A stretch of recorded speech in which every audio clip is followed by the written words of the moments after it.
The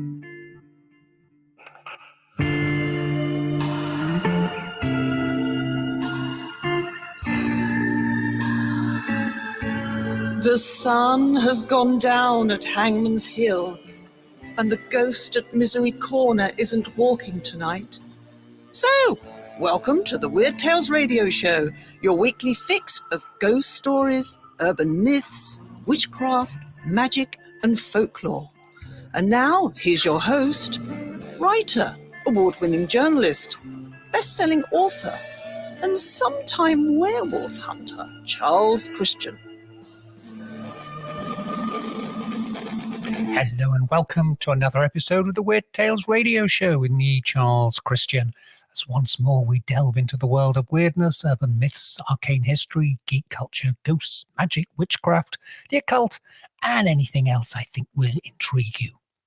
We start with a housekeeping announcement, namely that at long last the Weird Tales video show playlist is finally up and running on our YouTube channel. We're adding new videos at a rate of about once a week on the theme of haunted landscapes, gothic spaces, and mythic places. The videos are all relatively short, and we'll gloss over the fact that some of the edits and drone footage is a little jumpy. Anyway, you can find them all on the Weird Tales Show channel on YouTube. Now, for an item that is not so much folklore with an L-O-R-E, but folklore L-A-W. It's a court report from the Southern District of Georgia. That's Georgia in the United States, not the country in the Caucasus. And it's about a plaintiff by the name of West, who brought a case alleging that employees of the Augusta Richmond County Public Library had used witchcraft to add friends to his or her Facebook account. By way of relief, the plaintiff asked the court to order the removal of all internet services from the library. And not altogether surprisingly, the court refused and dismissed the case as frivolous.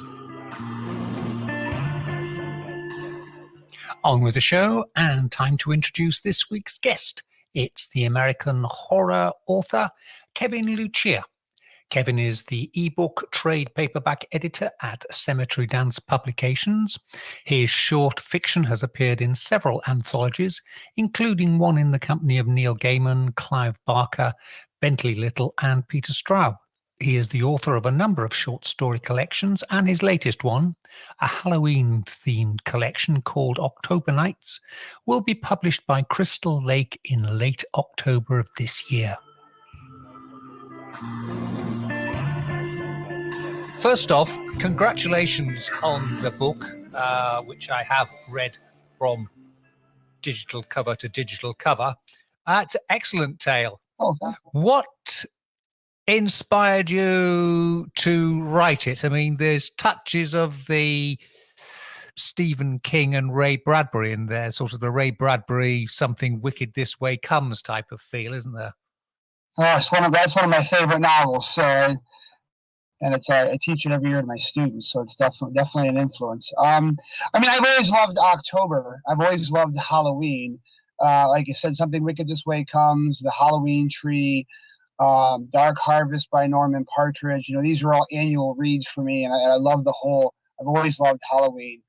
But as it happens, I've never had the opportunity. I've written one Halloween story before, but I've never had a Halloween release. I've never had a Halloween book. You know, so last spring, I touched base with my publisher, Crystal Lake, Joe Meinhardt at Crystal Lake, and I started, putting some stuff together. And I said, "Do you have room for a Halloween release? Because I've got these stories that I really want to write for Halloween." And he said, "Yes." So that's what last April, I just sat down and started putting them together. Spent the whole summer writing it, and that's where it came about. I just always wanted to write a Halloween centered book, and just decided by spring, let's do that. Yeah, and we're obviously not going to give any spoilers, but basically it's a series of long short stories, almost novelettes, Yes. linked around the same location where weird stuff happens. What's the is the location anything you are familiar with? Any place you've been? Any, your childhood or anything? Yeah, so pretty much all of my work, all my other books too, take place in the same town. It's kind of an invented town up in the Adirondacks, which we vacationed there all the time as kids. And then we've done a lot of vacationing up there with my wife and I, and I just love the atmosphere up in the Adirondacks. It's very dense woods out there. And some of the places can be very remote, very cut off, and very picturesque up there. There's also kind of like a sense of, I don't know, I'm probably being melodramatic, but whenever I'm up the Adirondacks, I feel this looming sense of like presence, when I first started writing these stories, I'm also a fan of Gary Bronbeck and his Cedar Hill stories, and of course Charles L. Grant and his Ox Run Station stories. So I'd always wanted to create my own little haunted town, and I felt like the Adirondacks is a place I know decently. I don't know it as intimately maybe as I'd like. I'd love to live up there, although I know the winters are pretty rough. Yeah. But I really felt like that would be a great place to create this little town of my own. So it doesn't actually exist. If it did exist, it would be to the east of like Old Forge, south of like Lake George. So yeah, that's the inspiration for that little town of mine. Yeah. What do you think is the interest in these small town American tales? I mean, there's something quite unique about that style in horror, supernatural literature. It's not something we get in the UK. I mean, we get sort of old rural villages and things, a little bit sort of Wicker Manish, but we don't tend to. The small town America is something we don't really have. So, as a person, as a small town person myself, so I grew up in the country and I grew up in a small town. On one hand, small town America is that, and there's the reality of it. There's the Americana picture of the small little town with the white picket fences. Yeah. First of all, there's the sense of community, which I'm not saying you can't have in a city. You certainly do have it in a city, but then there is a sense of familiarity. I sort of like walking into. My wife thinks I'm crazy because she prefers to go shopping at somewhere like Walmart or wherever where everything's cheaper. But I just love walking into. I love walking into like little country grocery stores where they know who you are, they know what you're going to buy ahead of time, and just that sense of living in a community and having community events. But I think what's also it's attractive for that, I think, because a lot of people who live in small towns, they find that to be comforting. They find that to be a sense of belonging. But what makes it such a great horror story is like everything else, is small town has its dark corners, it has its shadows, it has its secrets, and that sometimes can be overblown. I don't think every single small town in America has dark hidden secrets where people are actually really terrible and they're awful to each other. That sometimes can be overdone in the horror genre, where you have this. But that's not my vision of Clifton Heights. My vision of Clifton Heights is there's lots of darkness and there's lots of light there as well. It's not a totally, because that's been a little overdone in the horror genre, where you have the picture perfect town on the outside, but really they're all decadent, evil, and decrepit on the inside. I think it's more the idea that you have all the like for example, right now I'm rereading Salem's Lot by Stephen King, which is one of my favorite novels. And there's a great line in Salem's Lot where Matt Burke, the English teacher that Ben Mears hooks up with, it tells him that there's a lot of darkness here, but there's a lot of good people here too. And I think I think probably what fascinates me about that, and maybe what fascinates people about the horror genre, is being able to have that small town community that's friendly and reliable and familiar. But it's also just big enough that there are dark corners and there are sides to people that you don't know, and I think that provides a good vehicle for a horror story. And that's probably why, like you said, the small town American horror is really become a subgenre unto itself. Yeah. What about a recurring motif in your collection, which I'm not sure if we mentioned it. It's called October Nights, and it's out on October the 22nd. So a good time for Halloween. But you have the Chevrolet Monte Carlo 1977 cropping up. What's the fascination with that? I mean, that's the one that sort of was popular for when low riders were popular. Yeah. So this is probably a little bit of my Stephen King influence. How many Stephen King movies or short stories or novels are centered around cars, right? Like some of my favorite Stephen King stories and movies, especially movies like Sometimes They Come Back or Riding the Bullet. Of course, there's Carrie from a Buick. And I had that car be several different things, and they weren't originally all linked, but slowly I started working toward it. I just remember I had my ex-fiance, her father had a restored 1977 Monte Carlo, black tinted windows, and it was a nice looking car, but I always thought there was something rather predatory about it. Just the way it was low slung to the ground, and the front of it, and with the tinted windows. So in the process of writing and kind of trying to come up with this car that's always driving around, and that just ended up morphing into that, and I just really loved the look of it. And also, I don't think, like, I've read a lot of stories that have those mysterious cars, and I just felt that model wasn't a model. Like you said, Stephen King's always doing the muscle cars from the 50s and things like that. And I've seen a lot of authors copy that. And it just seemed to be like, I don't think I've ever read any cars with a threatening 1977 Monte Carlo before. So that combined with the memory of my ex-fiance's restored, that's kind of where that came from. That's brilliant. You mentioned earlier that you talk to your students about Stephen King books and also Something Wicked This Way Comes. What's then? Are you a lecturer, a teacher? Yeah, I teach high school English and literature. Right. So, and I teach obviously all kinds of literature, but when it comes to October, I always do, well, let's talk about the history of the horror genre, and, let's read some Bradbury, let's read some King, let's read some Shirley Jackson.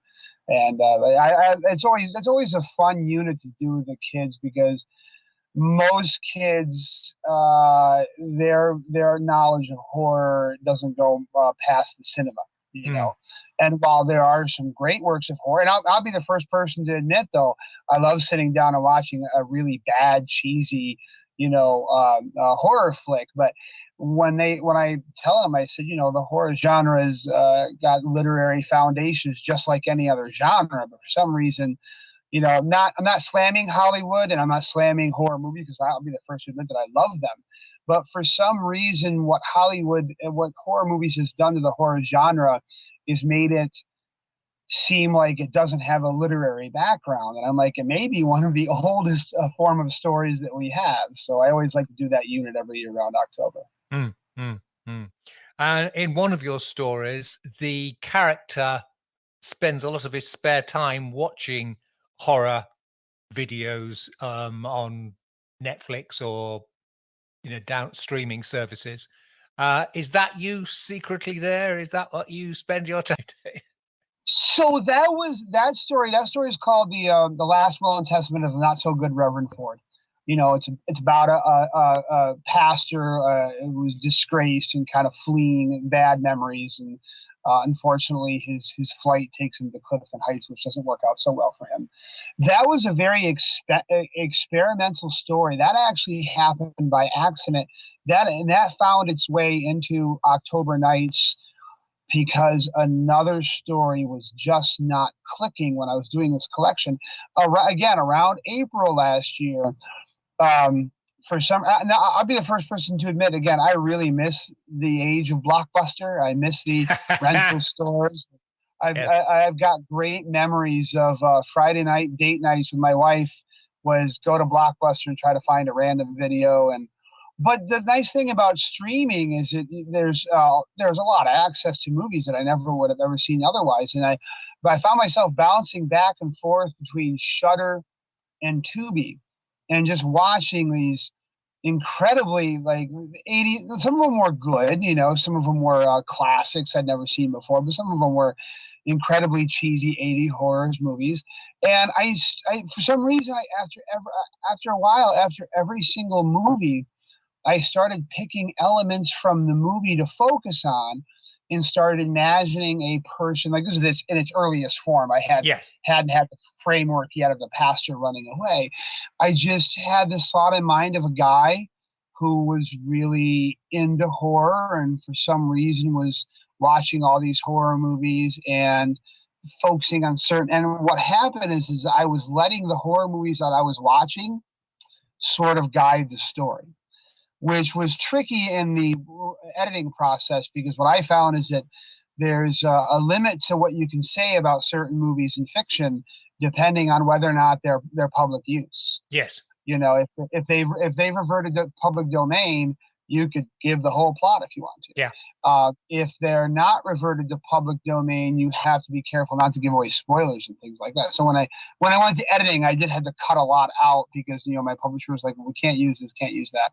And I didn't necessarily copy the plots of the story, but I very quickly came up with this idea of a guy who was really struggling with his identity, and he was struggling with some pretty big existential questions. And I was surprised when you flip the switch in your brain. I'd be watching this cheesy, low-budget movie. I think there's this one cheesy, low-budget movie I was watching called Berserker. I had never heard of before. And yet I'm pulling out all these salient themes that are like, this is the cheesiest movie ever. But in this plot arc I'm developing, it became very experimental, and I think it turned out well.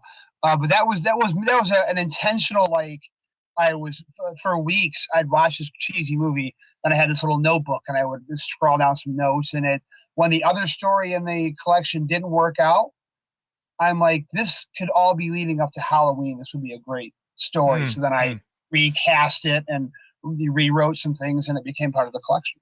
Yeah. And I love watching horror movies, and I love streaming cheesy horror movies. So there's always a lot of me in my work, but that was definitely a lot of me. You're listening to the Weird Tales radio show with Charles Christian. Yeah, we're coming up to Halloween. What would be your top 5 Halloween horror movies, looking at ones that perhaps aren't so well known, getting away from Michael Myers and things like that? Oh, okay. So some of these are probably well known, but again, not the Michael Myers. First of all, Pumpkinhead with Lance Henriksen is awesome. Yeah. Love Pumpkinhead with Lance Henriksen. Dark Knight of the Scarecrow is another great one. Really, really dark, not like Dark Knight of the Scarecrow. There is an anthology film called Trick or Treat. Trick or Treat. Yeah. They came. The story behind it's really interesting. For some reason, it came out late. It got distributed late. And there's some great, it's a great story. Anna Paquin's in it, a bunch of other people in it. And that's a really, really great one. It's a Trick or Treat. Another one would be Tales of Halloween. It's a slightly lower budget. It's also an anthology film. I thought it was I really enjoyed that one as well. And for my last one, the one that I always like to go to every Halloween, what did I just recently? Hack-O-Lantern. If you're looking for the cheesiest low budget movie possible, where that's like it's got this. It's funny too, because one of the main antagonists is apparently made an entire career of being this B movie villain. And if you want to, he just chews the scenery like there's no tomorrow. And it's I don't know, it's just glorious in its hideousness. Hack-O-Lantern. So those are my 5 Halloween movie picks. Which was number 2, the one after Pumpkinhead? Trick or Treat. Trick or Treat. Tales of Halloween, Hack-O-Lantern. I've got one missing. I was just writing them down. Dark Night of the Scarecrow. Dark Night of the Scarecrow. It's just phenomenal. It's a made-for-TV movie, and yet I find myself watching that every year. What got you into writing, and writing horror in particular? As far as writing, I think I always wanted to be a writer. I mean, it was it grew out of my love of reading. You know, I just read everything growing up. You know, always had a book in my pocket, and you know, I can remember. I think what sparked it for me was a very simple thing. You know, in I think 8th grade. You know, I was 13, 14 years old, and I read a book and finished it, liked it. The story seemed to be unfinished. Of course, back then there was no Amazon. There's no way of checking to see if there was a sequel. Mm-hmm. All I could do was ask the high school librarian, and, you know, and she had no information really. And I thought, well, somebody should write the sequel. I'm like, I should write the sequel. So here I am trying to pet. My first novel was written in a spiral notebook. And it was like a young adult sports adventure. You know, I mean, all I did was play sports growing up, so I was basically trying to write what I knew. But I would play around a lot with, like, you know, I think I was writing Star Wars fan fiction before fan fiction was even a thing. Yes. You know, because back then, again, when I was in high school, there were no other Star Wars novels. There was the movie novelizations, there was the 3 Han Solo novels, and the 1 novel by Alan Dean Foster. The Timothy Zahn novels hadn't come out yet, so I started thinking, I'm going to write a Star Wars novel, and that's I've always wanted to be a writer. And I think I initially wanted to be a science fiction writer, especially when I discovered Isaac Asimov in the Foundation series. Mm-hmm. You know, and I've never revisited those novels. I'm a little afraid to, because I don't know if, like, you know, something you really loved as a kid and then you go back to it and be like, oh, this is so great. But I just loved the scope of the Foundation novels and the robot novels. So I wanted to be a sci-fi writer. And I completed a couple of science fiction manuscripts and even sent a couple off. This is back when Tor Books and Rock Books still had, you know, you could still send them unsolicited manuscripts. Mm-hmm. And they got rejected. They got rejected, as they should have, you know. But what slowly started turning me to horror was 2 things. First of all, it was a general realization that my science fiction sounded a lot like Star Wars and Star Trek novels. They didn't really, you know, they didn't really have a good science element to them. And there are very few people, Bradbury being one of them, who could write science fiction but have it just be about human beings. You know? Yes. The sci-fi market was very much sci-fi, military sci-fi, deep space exploration. I didn't really have a head for that stuff. Yes. The second involves an anecdotal story that really started turning my mind toward horror. And of course, during the same period I read The Stand and I read Desperation by Stephen King, and that was that really kind of, both those novels kind of busted my preconceptions of horror up, because they were such deep philosophical novels. So my friends and I every summer used to go to, my friend his grandmother had a cabin on the lake, and we'd go out to the cabin. And one summer we were out there, and we would boat on the lake and things like that. And one summer, my one friend goes, well, we should take Kevin up to the Devil House. And I'm like, what's the Devil House? What is this? You know, we're 20s, or mid-20s. And he's like, it's this old abandoned farmhouse out in the middle of a field. You know, his kids just go in there and write graffiti on it. Now, I always like to tell people that you can tell that I was not a horror fan at this time. Yeah. Because if I was a horror fan and I heard abandoned farmhouse in the middle of a cornfield, I would have been like, no, thank you. I wasn't a horror fan. I didn't know any difference. So when we went out there, to make a long story short, we went out there several times, and we discovered recurring occultic things out there, like pentagrams and like really detailed Like this was above, because I grew up in the 80s and the 90s when painting 666 everywhere was the thing to do. This was above kids painting 666 on the walls. So we would go there and then come back and find things moved around, and it became very clear that people were doing things in this house. And after a while, we're like, we better stay away from this. So there's some stuff going on here that we should be involved in. But for me as a writer, here I was writing a lot of adventure sci-fi that involved aliens and things like that, alien threats from different planets. And here we were, ironically enough, this was in a picturesque Americana small town.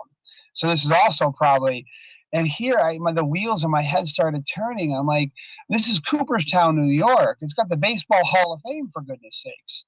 It's this all-American little town. And here's somebody in this all-American little town has got some pretty interesting / strange pastimes. And that really started turning me toward, that's what really turned me to horror, is the idea that there's, who cares really about aliens from another planet? There's lots of threatening stuff here going on in the darkness and the shadows. And also, too, I was going through a darker period of my life. I broke up with my fiance. I was not doing well personally. And science fiction was no longer answering the questions that I was asking about life. And horror was, or at least if horror wasn't asking those questions, horror was directly or indirectly addressing those questions. And that's what drew me to writing it and reading it. I'd just say, for the benefit of listeners, that you've got your video on and you seem to be in a very interesting room. I can see all manner of things in the background. Are you running a collectibles business down there, or what? Well, so what we've dubbed this is the Horror Cave. I used to do all my writing in this little square workshop. What used to be a workshop when we moved in, but I don't really use tools. My tools are a pen and paper and a keyboard. Yeah. But so I converted it to my office. But we had this spare room down here that it was one of those things we tried to use it for several different things, and it never quite worked out. And so it just became kind of a catch-all room. And I gotta show you a little bit here behind me. Yeah. Where I had a combination of a confluence of things, where I had a friend who came to me, a fellow horror writer, who said, well, I want to start a YouTube show where you just start talking about horror. And we're trying to figure out a place to shoot. And then I'm like, well, I want to have a place where I started inviting my friends over to watch horror movies with me. And then this area also has a separate entrance, which is kind of nice, because my wife's not averse to having people over, but we don't have a very big house, and if they come through that, so this has a separate side entrance. So I asked my wife, I said, can I remake that into like a office / place where I keep all my stuff / a filming studio for our YouTube channel, which nobody watches, but that's okay. But she said yes. So what I did is I just redecorated down here. I painted. I built some bookshelves, which kind of surprised me because I'm not very handy. And basically what it is wall-to-wall horror novels. I do have collectibles and posters and things down here, but it's mostly stuff that you'd buy at like Spirit Halloween or thrift stores. They don't really have anything truly valuable.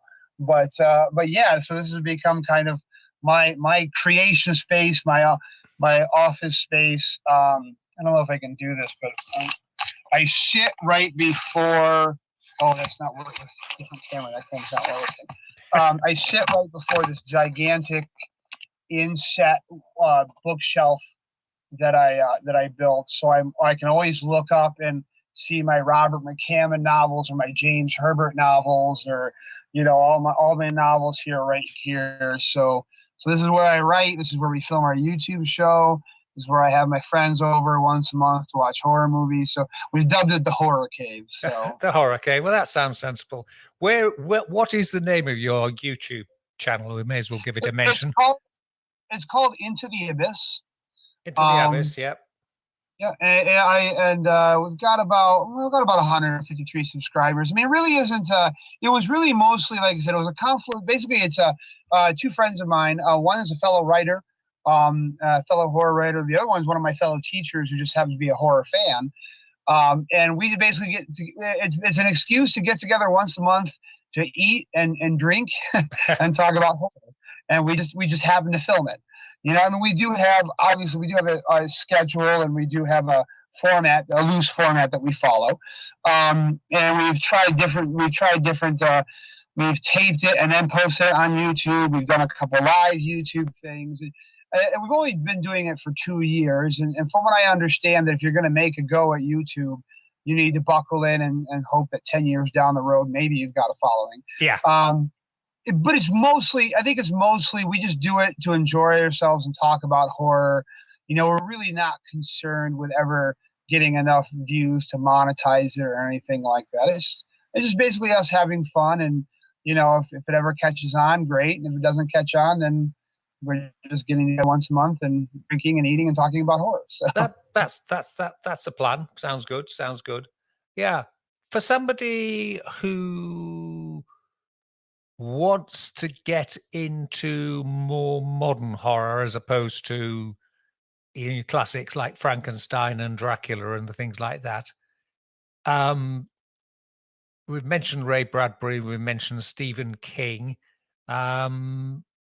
Who would be other people you'd have on your list? Well, if we're talking modern horror from, let's say, 70s through the 90s, Ramsey Campbell is a huge one. James Herbert, Charles L. Grant, and T.M. Wright, unfortunately, are very underread. You know, they were early practitioners of what's called quiet horror, and they're both wonderful writers. Robert McCammon, absolutely, although Robert McCammon has become more than just a horror writer now, just like Stephen King. You know, I'm basically looking at my shelves here and looking at things that I can recommend. I would definitely recommend Gary Braunbeck. You know, Gary A. Braunbeck, he's a great writer. I stumbled over a relatively unknown writer named A.R. Moreland, and she only wrote 2 novels, and she has a big collection, but they also all take place in like a little town. So I really liked her work. Tom Piccarelli, of course. If we're talking more modern, like current contemporary writers right now, my go-to list is always Mary San Giovanni, Ronald Malfi, Norman Prentice, Bracken McLeod, Bob Ford, you know, Rio Yours. These are like kind of the new guard. Those are my go-tos whenever I'm thinking they got a new novel out, then that's going to be an automatic buy for me. Yeah. You've got your October Nights coming out in 3 weeks' time. 3 weeks' time from about where we're recording this show. What other projects have you got in mind? Because I know most writers, once they've got one book out, they're already working on the next one or the next ideas. What are you looking at? So I typically always have lots of irons in the fire. I just completed my first gig as an editor. You know, I've always wanted to edit anthologies. I wanted to make myself known as a writer first, because I've seen a lot of friends get involved in editing anthologies, and that kind of ends up taking over, you know. Yeah. But my first anthology, called Liminal Spaces, will be coming out soon from Cemetery Gates Media. And it's the idea, I kind of wanted to bring back the idea of just an open-ended, speculative anthology around a very loose theme, like Charles Grant's Shadows, you know, where here's a very loose theme and interpret it as you will. And it's got people like Gwendolyn Kiss and Christy DeMeester, and Todd Keisling and Bob Ford, you know, and there's some other awesome great writers in there, Norman Prentice.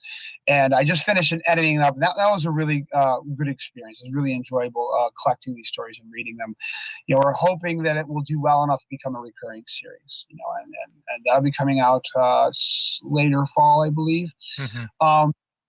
I of course, working on a novel now. It's gone through many. It was originally called The Mask. Then it was called The Mask of Sam Hain. Then now I'm toying with just calling it the town, calling it the name of the town it takes place in, St. Mary's Kill. It's another Halloween novel, but it's a little bit of a departure to me because I'm just trying to write a creature feature slasher thriller. Trying to write a fun version, of those 80s and 90s movies. And the other thing that I'm going to be getting back to eventually is I have a weird Western that I've spent nearly 10 years on. I have a weird Western involving Billy the Kid and the Regulators fighting monsters. And it's gone through multiple drafts, multiple beta readers. It stands roughly at 90K. And we're at the point now where we're going to polish it off one last time and try to find an agent for that, because I'm very happy working in the small press. And if I never advance further than the small press, I'll be very content with that. But the novel took so much research and it's such a big scope and it's part of a series. It's not the type I want to at least try to find an agent for it. The amount of work that went into it, I don't want to just send it off to a small press. So yeah. What sort of monsters, without giving any games away, are we talking? Something ravenous and bestial that replicates. Right. Okay. So they're kind of eventually facing a tidal wave of monsters by the end of the book. Right. I don't think there's much out in that subgenre, is there? I mean, there was that attempt, Daniel Craig, with that cowboys and aliens type thing a few years ago. Not movie-wise. Fiction-wise, weird westerns. There are some that have been written recently. I think it's a field that I think is ripe for the picking. But really, it was just nothing. It wasn't anything I'd ever considered until probably around 10 years ago. I read a short story. I can't remember the name of it now. I read a short story by Robert E. Howard that just begins. It just begins as a shootout between these two feuding families, and it looks like a straight Western.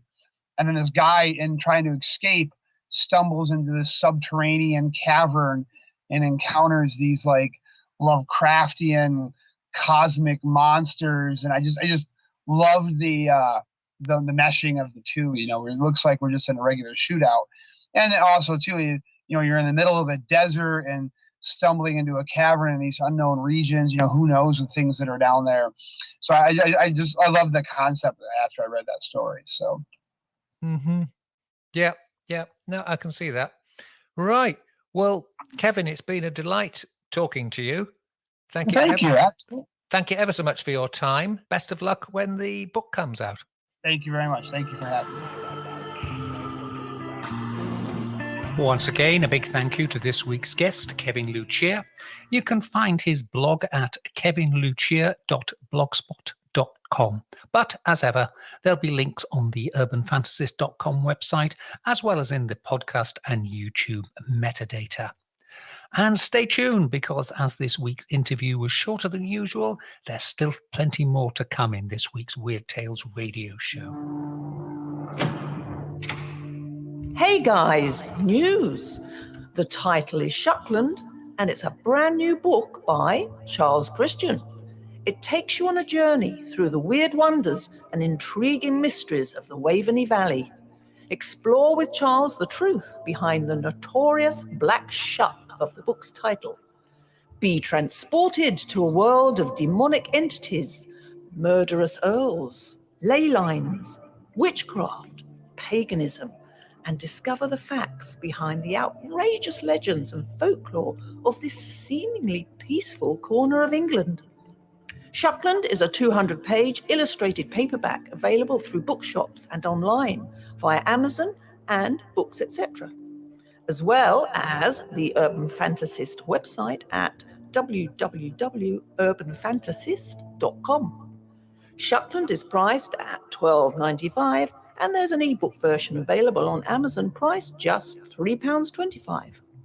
Shuckland, get yours today.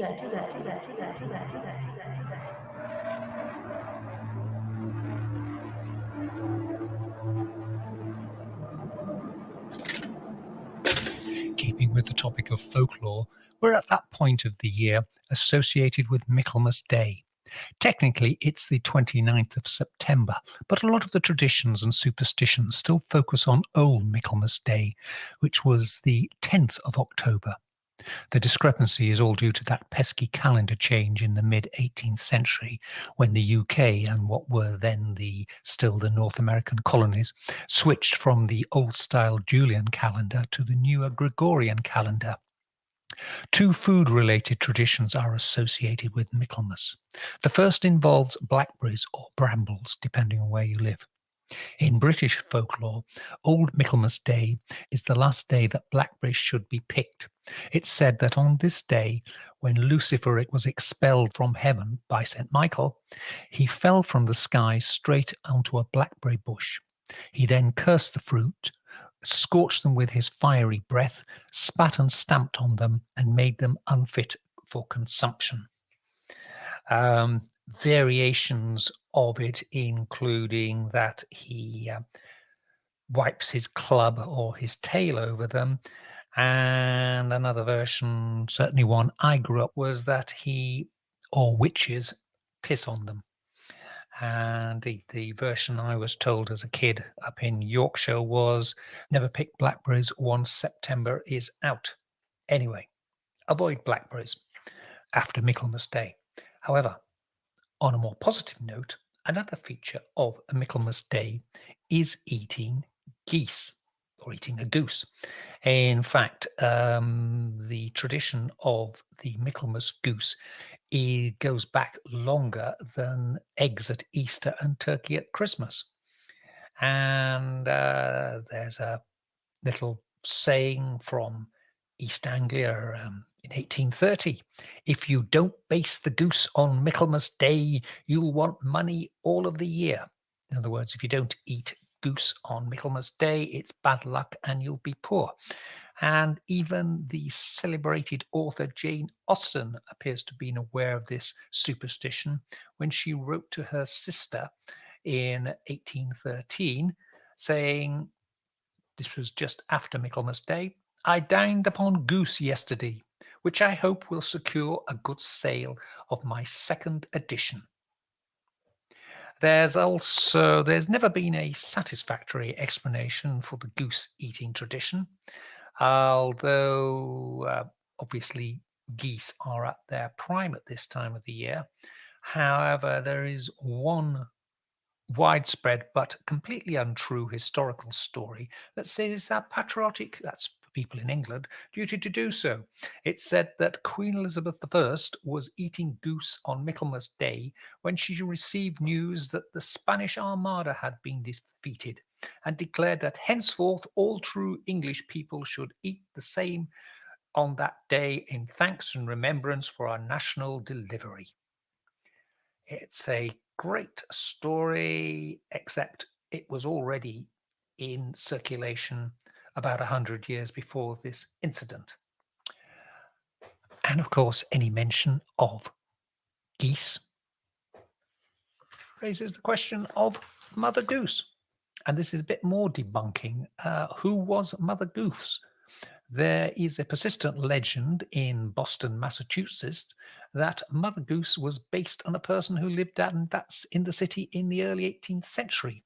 Her name was given as Elizabeth Goose, or Vergoose, or even Verboose. And she is said to have sung the old nursery rhymes to her little grandson, whose father copied them down and published them as songs for the nursery or Mother Goose's melodies. And it's said the lady is interred in the old granary burying ground just off Washington Street near Brimstone Corner. Sadly, it's not true, because there was a book that came out long before the Boston Mother Goose was active, and it was by Charles Perrault, a Frenchman, who wrote a lot of familiar fairy tales and nursery rhymes, including Puss in Boots, Cinderella, Red Riding Hood, and so on.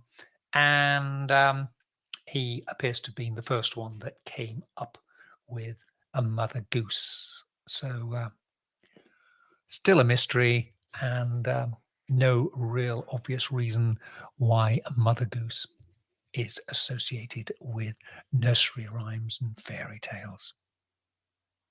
But anyway, eat goose, don't eat blackberries. I'm not sure what you'd do if you're vegetarian or vegan.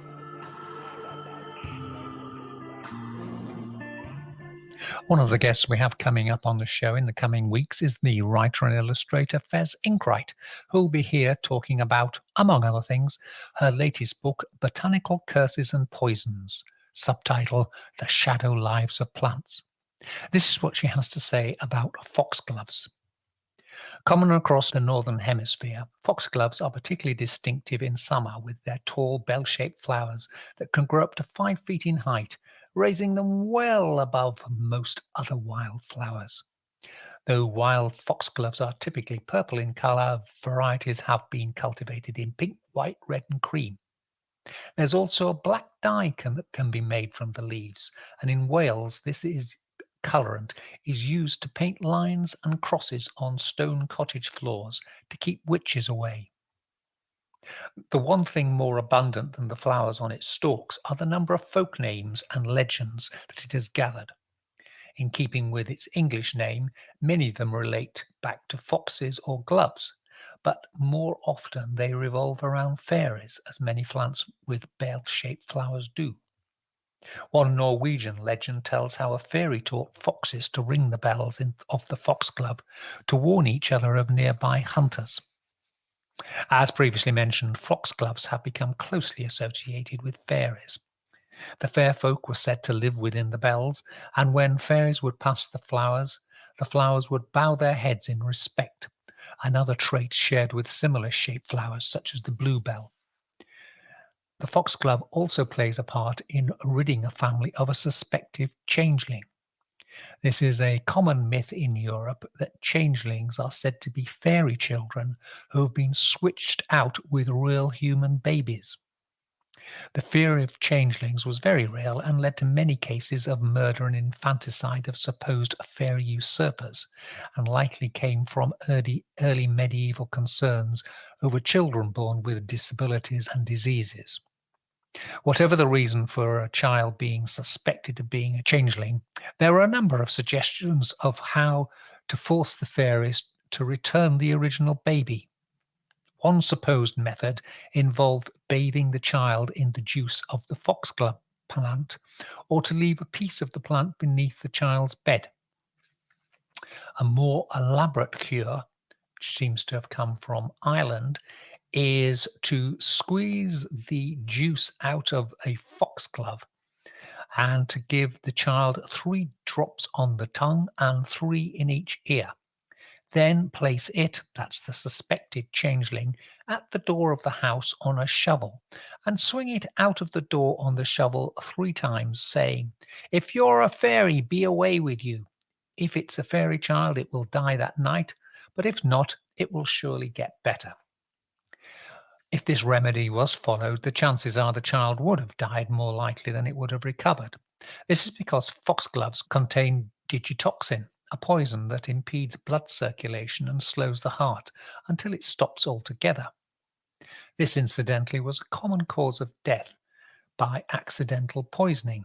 In Times Telescope in 1822, an article discussed a rising fashion in Derbyshire, England, of poor women drinking foxglove tea as a cheap means of intoxication, as it produces a great exhilaration of spirits and some singular effects on the system. That's a quote. The amount of digitoxin in the stems is so acute that the death can even come from accidentally drinking the water in which foxgloves have stood. So there you go. Don't drink empty flower vase water. This level of toxicity has given the folk name Dead Man's Bells. But it's not entirely without its merits. Digitoxin is still used in modern medicine to treat heart conditions and historically was used to treat aconite poisoning and for a while epilepsy. But those who received a large and repeated doses of digitalis would commonly find their eyesight affected, as the chemical also targets affects the enzymes in the retina of the eye. This leads to a condition called xanaphosia, which causes a general haziness and a yellow tint to the vision, as well as yellow spots surrounded by coronas. It's even been speculated that Van Gogh's epileptic seizures may have been treated with digitalis, and this may have caused the yellow heavy paintings he created in his later years, and the swirling sky in his famous Starry Night.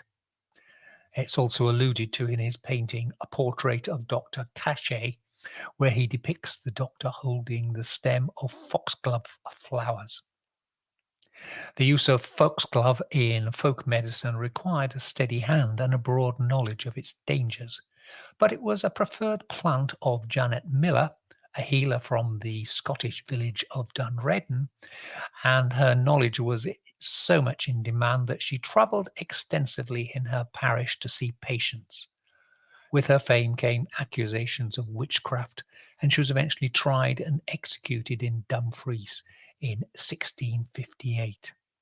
Which neatly brings us back to the Welsh using foxglove dye to mark their floors to keep away witches. Anyway, we'll have Fez Inkwright on the show very shortly. Time for a bit of urban myth busting now as we head up to Scotland to Roslin Chapel, which is in Midlothian, not far from Edinburgh.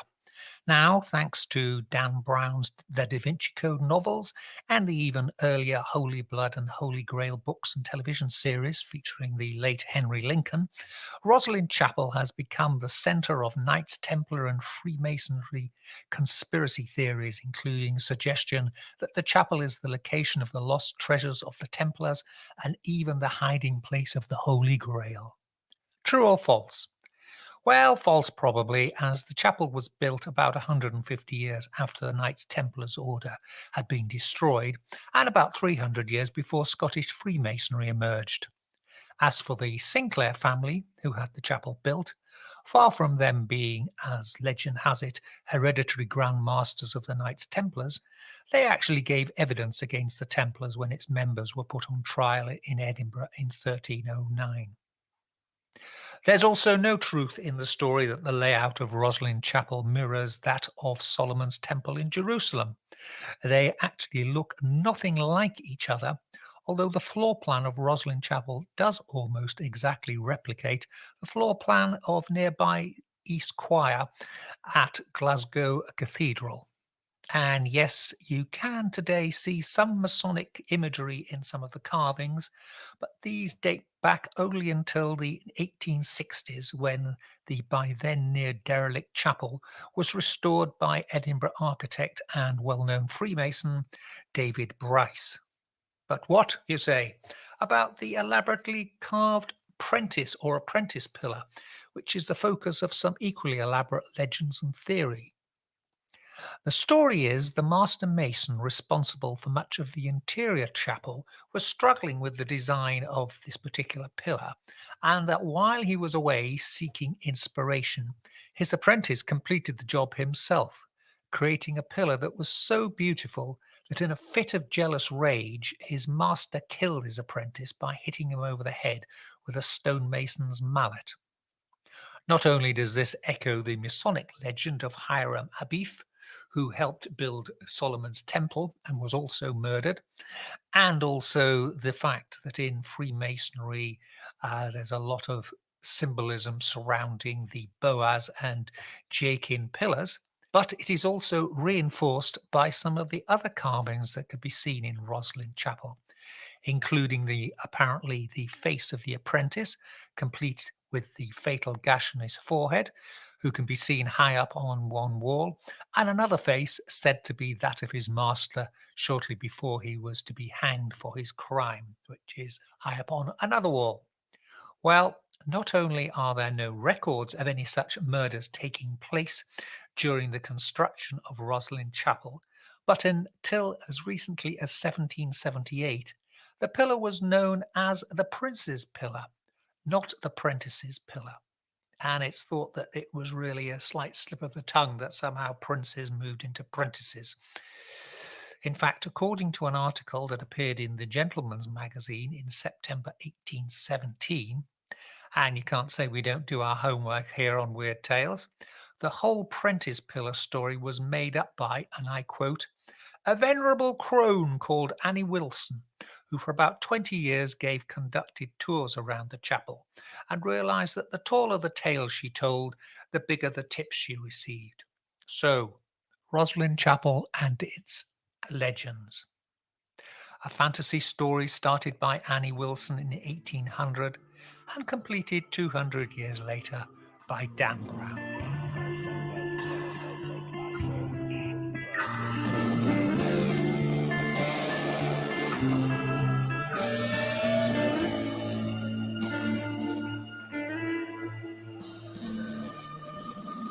One final item before we go. Archaeologists excavating and researching the buried ruins of the Bronze Age city of Tal el Haman in the Jordan Valley, near the Dead Sea, have found evidence to suggest the city was destroyed by a Tunguska-sized airburst about 3,600 years ago. Tunguska in 1908 saw an estimated 22 megaton airburst caused by a comet or meteorite exploding in the Earth's atmosphere. To give it some sense of scale, that's about 1,000 times the destructive power of the atom bomb dropped on Hiroshima in World War II. What intrigues the archaeologists is the biblical book of Genesis' description of the destruction of the city of Sodom could actually be based on a garbled account of the destruction of Tel el Haman. And it might even explain why the walls fell down at the nearby city of Jericho. So, blame it on a cosmic airburst. Now it just remains for me to say this is Charles Christian saying thank you so much for listening in. Please join me again next week for more strange tales for strange times. Until then, stay well, stay weird. Goodbye. Black Shuck, the demon dog of East Anglia, is baying at the moon, which means it's time for us to go. You've been listening to the Weird Tales radio show with Charles Christian, your weekly fix of ghost stories, urban myths, witchcraft, folklore, and the paranormal. You can keep in touch with us online at www.urbanfantasist.com, by email to urbanfantasist@icloud.com,